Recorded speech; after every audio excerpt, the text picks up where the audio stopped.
because that bioenergy that the living enlightened master transforms you from that cosmic to the by initiation.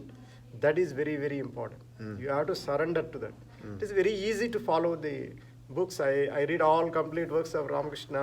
I read complete works of Vivekananda. I read this book, but it's all time spending, but they are inspiration for you to go to a living enlightened master. Om Sri Gurubhyo Namaha Harihi Om. Om Nityananda Paramashivoham. Nityanandam Paramasukadam Kevalam Jnanamurtim Dvandvatitam Gagana Sadrusham Tattvamasyati Laksham Ekam Nityam Vimalamachalam Sarvadi Sakshi Bhutam Bhavatitam Trigunarahitam Sadgurum Tam Namami. Nityanandam, everybody. Welcome back to another session of the Guru Gita Jnana Ganga, Quenching Your Thirst with Guru's Grace. This is, I think, our 5th episode discussing the Guru Gita and really its amazing benefits of having a guru in one's life, the auspiciousness that happens. And we just had an auspicious day as us 2 disciples of His Divine Holiness, Sri Nithyananda Paramashivam, experienced the Guru Purnima under His Holiness's guidance and auspicious blessings. Yeah, Guru Purnima is a full moon day, comes in once in a year, where all over all traditions, they will worship their Guru. And it gives emphasis that importance of the Guru. And they do penance, intense penance starting from 10 or 11 days before the Guru Purnima. And they will bring to the Guru this is called a Guru Mudi. Guru Mudi will have one side is a coconut and another side they will put rice, and they will bring it and offer to the Guru's feet. So which you can see here, we have Swamiji's padukas here, and the Guru Mudis, all of these coconuts wrapped in the white cloth. Yeah. Is there any specific reason why white cloth is used as well? This white represents the purity, and offering it good to offer it, and they will be tying a coconut to one of them. Yeah. The coconut represents you are surrendering your ego to the Guru's feet, and he will break it or will remove that ego. He will. Only the person who can remove the ego. So he will remove your ego, and representing breaking your ego is that coconut. And the rice is offering to the Guru with the thanks. Okay. Expressing the gratitude to the Guru. Okay. So that will be used in cooking or used for, as a symbolically we are giving a small pinch of rice. Okay, beautiful. So our camera just shut off there as well. I'm going to take that as an auspicious blessing that our egos were broke, just like this shot was broke. Okay. So Guru Gita is a phenomenally powerful time, based off of the alignment of the moon and the sun with planet Earth. Yeah, correct? Guru Purnima you are talking about. Yeah. It is Ashada Masa, this particular season, with the Chaturmasya will start, where the intense penance will start by the Chaturmasya. Every Sampradaya will observe this. 4 months, Chatur means 4. 4 months starting from the Guru Purnima till the Vijayadashmi day. A lot of worships will happen, a lot of rituals will happen, a lot of pujas will happen. People will do fasting and they do a lot of penance, and they will adopt nirahara, and simply their dedication is to realize themselves. So it's an auspicious time for anybody to start intense spiritual practices, like you said. With us in the Nityananda Sangha, that is morning puja, morning yoga, nirahara samyama, which is more than just a liquid-only diet, but many other different kriyas, techniques we are incorporating, and especially the powerful cognitions that Swamiji is continuously instilling in us as well. So with that, you want to jump into today's session? We ended up on verse 44, so we'll dive into verse 45 today. Gukaro bhavaro gaha syat rukarastanirodhakrut bhavaroga harastyascha gururityabhidiyate. And the translation of this verse is, the syllable gu denotes samsara, which is compared to a disease. The syllable ru denotes the destroyer of that disease. Hence, the one who holds the power to destroy the disease of samsara is known as the guru. And I think this is really interesting because anytime you speak with somebody and ask them what does guru mean, it is the one who removes darkness. They're the light that removes darkness. And Shiva's starting to reveal that there's another dimension, there's another layer to that meaning. Yes. This is a bhavaroga. Bhavaroga is having a body and that I conscious, this body, I am this body, and I concepts which we develop in this mind, and my car, my house, my and from that I and my preferences and all these things world. This is a big ocean. That's called bhavaroga. This I conscious world, materialist world, to remove it and bring you, rise you up. Above it, you are Shiva, yourself. And Shiva's saying that samsara is compared to a disease. So this I concept that I have a car, I want a big house, I have a family, all of this. He's comparing that cognition, that identity with a disease. It's a disease. So otherwise, you are a pure soul, which you are yourself is you are Shiva himself. But this is obstacle that the I-ness, which is developed from the childhood. The Swamiji beautifully explains in one of the things. First, child will develop the concept of mind. Suppose you go to a small child, you give some toys, and he doesn't know what he is and all that. But when he just remove his toy from his hand, simply start crying. So Swami says that first we develop that mind concept. From mind, this is mine, you should not take my thing. That sort of mentality will develop. That from then onwards it accumulates with a lot of other. If you grow up, you will have bigger desires, bigger concepts.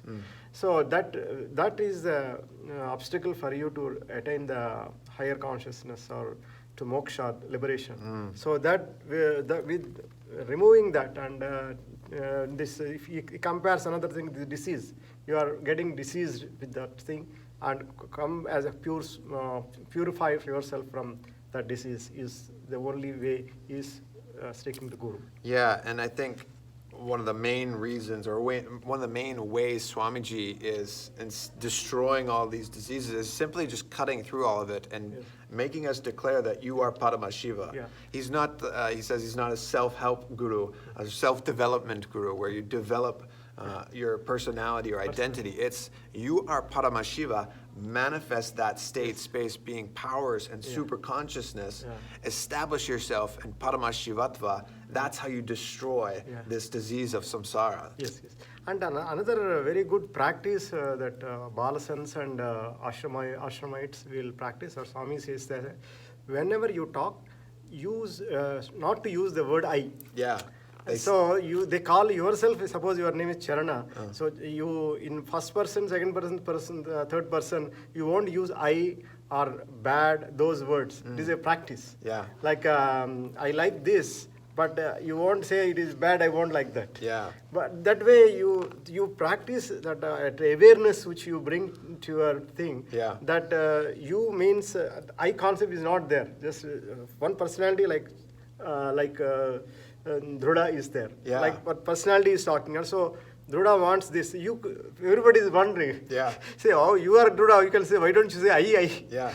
But that is a practice to develop that higher consciousness. That is one of the practices. And it's really amazing to see. I was fortunate enough to live in Swamiji's ashram for 3 years and be around the Gurukul Balasants, these child saints. They're not just children. And see them really have that cognition instilled with them, where they say, like, Dhritananda is, he's feeling sleepy. But they've separated themselves from that identity. That I identity. And it's really amazing to see and start to chew on that cognition yourself.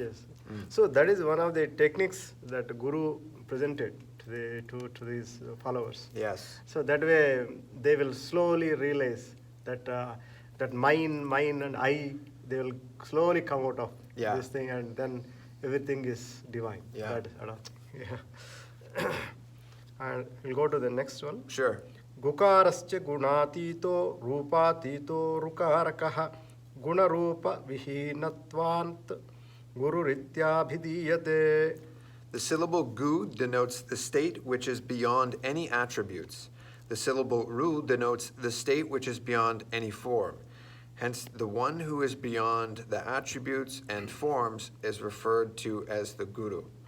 Yeah, actually, we have already explained, got an understanding that the invisible, all-pervasive cosmic energy is the form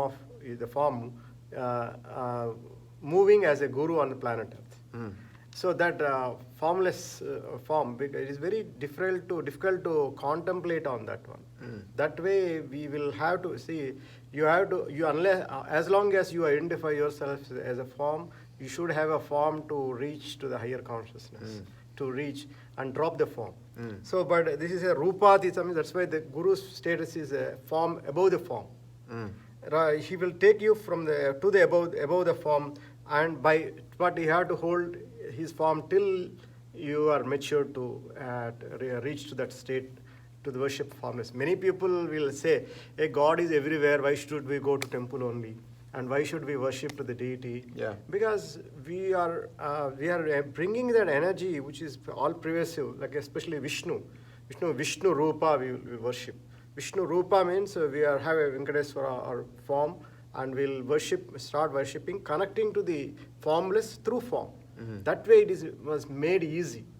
So, and the Guru his teachings will help you to reach to that state of blissful state, which is through the form. That is the way. But he is in the formless. That's what. Beautiful. Rupatita. And that is the way. Another definition of Guru means. Yeah. And Shiva's going to continue on in the next verse, saying more definitions of what gu and ru means, and Yes. I kind of like overwhelmed how gu and ru can mean so many things. Yes, That's yes. the depth of the Sanskrit language. Yeah. And maybe let's just jump right away to verse 47. Gukar pradhamo varno maya dikuna bhasakaha rukarastosi param brahma maya bhranti vimochanam. And the translation is, the first syllable gu is that which denotes maya and its gunas, sattva, rajas, and tamas. Yes. And the syllable ru denotes the supreme Brahman, which liberates man from the illusion. Yeah. This is Maya Bhranti means Bhranti means a delusion created by the whole world. The way you are trained from your childhood with that mine, I, and my house, my studies, my education, my this thing, that from that bringing out of that delusion is the help of is a part of the Guru. So Maya Bhranti, Yeah, Maya is like delusion, Yes, caught in delusion, yeah. but Maya Bhranti is caught in the delusion. Maya is delusion. Bhranti means getting stuck in it. Okay. Bhranti means you are in some sort of state, sleeping state. You are in a dreaming state. Okay. So you're coming out of your dream.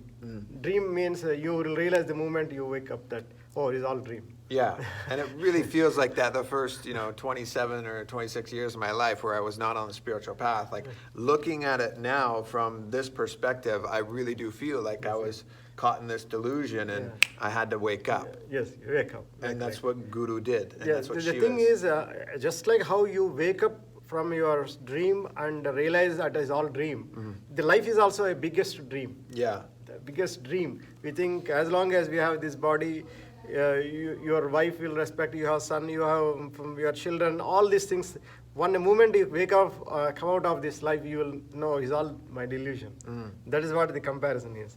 And the Guru will help you to get rid of this Maya around you. Okay. And Ru, is that a japa that's chanted on its own continuously? Ru, Ru? No, not like that. No? No, Guru, this is all definition about Gu and Ru. But you have to identify an enlightened master or a deity. Or deity means, in Hinduism, a lot of deities are there. And deity people, there are enlightened masters who attained their liberation through worshipping deity. Okay. to the vigraha, the worshipping deity, connecting to it. Yeah, I've heard of so that. Following their path and connecting and is the way. But Guru mantras are different. There is a mantra like a Guru mantras. Guru will have a mantra that he will initiate you. Such as the Mahavakya. Mahavakya. Mahavakya, revealed by our Guru, Yes. Om Nithyananda Paramashivam. Paramashivam. In that way, repeating the Guru mantra is one of the practices to unclutch from the society, from the thought currents, or find a gap between your one thought to another thought, unclutching. And there is a beautifully Swami explains about unclutching. Yeah, and even the physical aspect of that, how the vibration of it actually affects the DNA. Yes, you know, so it's very powerful. Just that mantra, that Sanskrit chanting. You don't even need to know what it means. Just the actual frequency of it has its power as well. Verse 48. Evam guru padam shreshtam devanamapi durlabham garudo raga gandharva siddhadi surapujitam. Thus the Gurupada, the state of the Guru, which is worshipped by Garuda, serpents, Gandharvas, Siddhas, and other celestial beings, is auspicious and very difficult for even the Devas to attain. Yes, Devata, Swamiji explains that Deva means the God figures. They are all one state, they are in one state. To attain liberation, they have to come down to as a human beings and let the liberation happen to them. So that way, they are all eager to worship the Guru or the form, the enlightened, get liberated. To get liberated, they have to practice the same thing. So that's why Garuda, Gandharva, Siddha, all the people who are doing penance to attain reach the liberated state and constantly in the state of enlightenment. And and Guru creating a form of a Guru, worshipping him and getting liberation is only the path for a whole these Garudas, Gandharvas, Siddhas, Suras, all those things. All of the greatest beings that hold the most power, they all come and worship the Guru, the Guru's feet. Guru's feet. Yes. Okay. Verse 49. Okay. Dhruvam dehi mukshanam nasti tattvam guroh paraha guroraradhanam kuryat sojivatvam nivedayet. O Devi, it has been declared that there is no other means than the Guru Tattva for the mumukshas. Yeah. Mumuksha is a true seeker. That's what when we discussed earlier, we said Manavatva, Mumukshatva, and Mahapurusha Samshaya. Mahapurusha Samshaya is getting in touch with the enlightened master or Guru. Is one group. And Manavatva is a lot of human beings. Crores of human beings are there. In that very truly seekers are called mumukshas, true seekers. Yeah. When even Bhagavad Gita also says that manushyanam sahasreshu kajit jat siddhaye, means crores of people will try to think this is my theory, this is my way, this is my method, but in that crores only few are realistic. In that few actual realistic who pursues sincerely will attain the liberation. So it is about becoming very less. And who will realize Guru as only the path for attaining the liberation are very, very, very few. Because they will stuck up with some theory. They will stuck up with some book. They will stuck up with the true Gurus, but in a bookish form. Like a Guru is not in the body.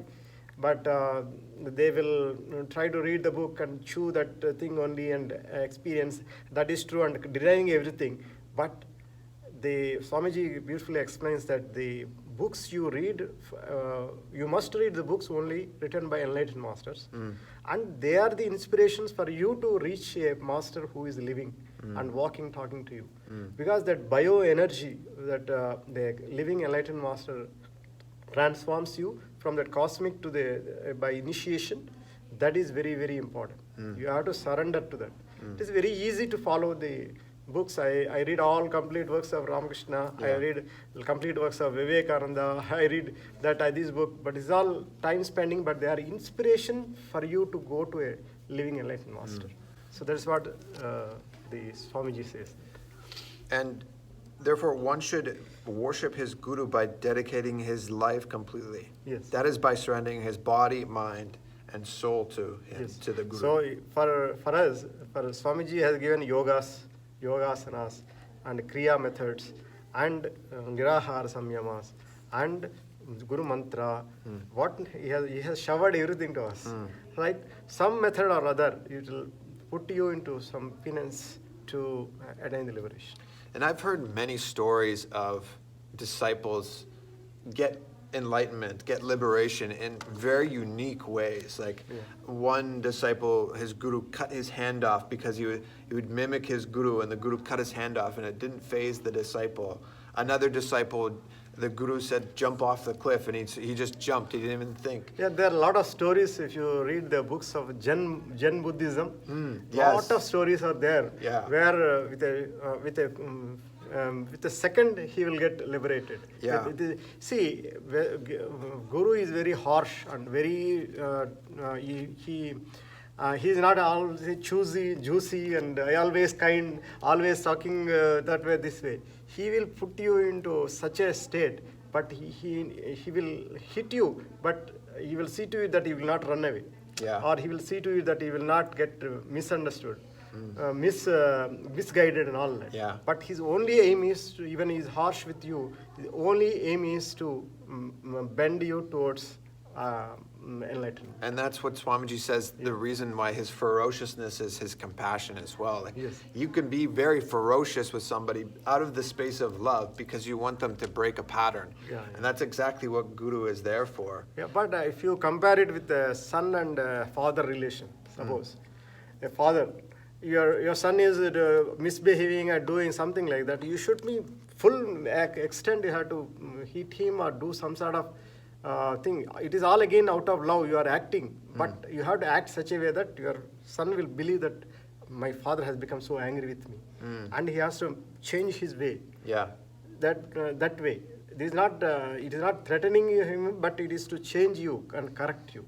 But you have inside in you have the love of a father. And I would liken that to, let's say you're living with somebody, you want them to get up for morning yoga, but they always sleep in and they cannot get up. But they say every night before going to sleep that they want to get up, and you just can't get them up.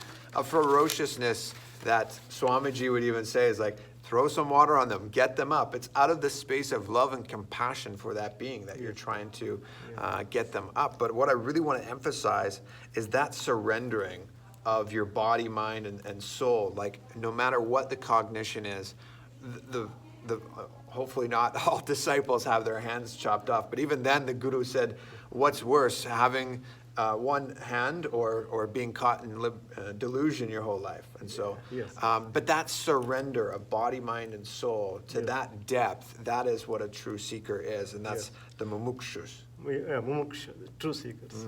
Mumukshus. So we'll move on to verse 50.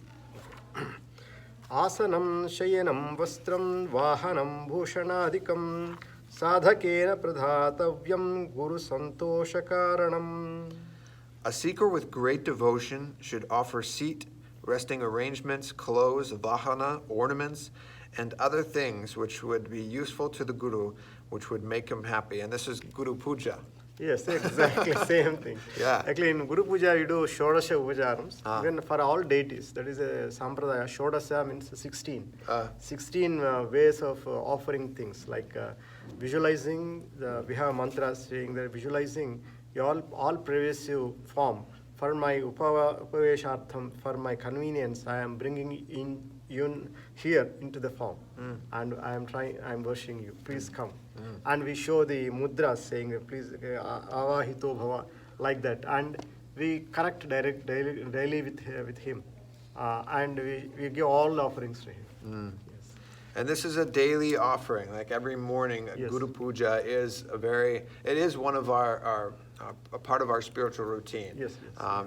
Guru Puja, Shiva Puja as well, where we Yes. offer puja to our Atmalinga, Yes. which Swamiji initiated us all into. And this is what's known as Shiva Diksha, Vishisha Diksha. Vishesha Diksha. Yeah. Yeah, we give those who are interested to follow the path of Shiva and listening to Swamiji's Sampradaya, Shiva Sampradaya. Shiva is the highest Guru. So Swamiji initiate people with Shiva mantra. First, he will give the Gayatri mantra. Gayatri mantra is very powerful. It is like Gayatri mantra will be every Hindu in this thing, they will be initiated at the age of 7 or 6 itself into the Gayatri mantra by his father. My father will make him to sit on his lap and tell the mantra in his ears. So that way he will be initiated to Gayatri mantra, and by chanting the Gayatri mantra, the cosmic energy will descend into his system and his mental. He will never go for a adharma part. And the dharmatva, that is the righteousness, will be with him always. He choose the righteous path, and by anything, other thing will attract. And then on Swain, most of the Hindu, this thing they say, have you done puja every day? There is a question they'll ask, Yeah. have you done Gayatri? Yeah. Gayatri, have you done Gayatri? Yeah. So that is confirmed that the initiated Gayatri disciple chanting, that mantra will protect him. That is there, and in all his career, all his places, everywhere, when he is chanted Gayatri, he will be protected, and he will be taken care that he will be in righteous thing. And Swamiji teaches, second thing is Shiva mantra. Shiva mantra initiation, and he will give the Shiva, this one like this, and he will initiate everybody into Shiva mantra and Guru mantra. And these two are part of the Guru Puja that we practice every morning. Yes, yes. If that is something that's interesting to you, sounds intriguing, you can get initiated into that in Paramashivoham. We'll put a link in the description. It's paramashivoham.org. That initiation is also not needed, but it is involved with the yoga that we practice every morning. The Shiva Mula mantra, Om Ham Ham Shivaya Namaha, that we chant internally. That's actually only given, or that should only be chanted after you're initiated into Vishisha Diksha. Yes. And if you want to practice yoga authentically, in the scriptures it says that you should be chanting the Shiva Mula mantra as many times as your guru reveals to you. And for us, it's 11 times. Yes, But so that means ultimately, if you want to practice authentic yoga as well, get initiated into Vishisha Diksha. Yes, and again, this is there is an opportunity, and that's at paramashivoham.org. Yes, yeah, that is a great opportunity for Yeah. everybody to Yeah, try. we both, we know. It's really one of those things where you need to experience. We could speak on it all day, but in any time, at any point in our day, we can connect very deeply to our Guru, to his love, his powers, and have him manifest through us just simply because of these initiations that he's given us. Yes. Yeah. So with that, we'll close Yeah. this session today. Okay. And we'll jump off from verse, what was that, 50? 51. 51? Yes. Okay, so next time we'll jump off at verse 51. Thank you so much to everybody that tuned in. We'll close with the Purna Mantra. Om Purnamadav Purnamidam Purnat Purnamudachyate Purnasya Purnamadaya Purnameva Vashishyate Om Shanti Shanti Shanti Hari Om Tat Sat Sarvam Bhagavan Sri Nithyananda Paramashiva Paduka Paramastu Om Nithyanandam.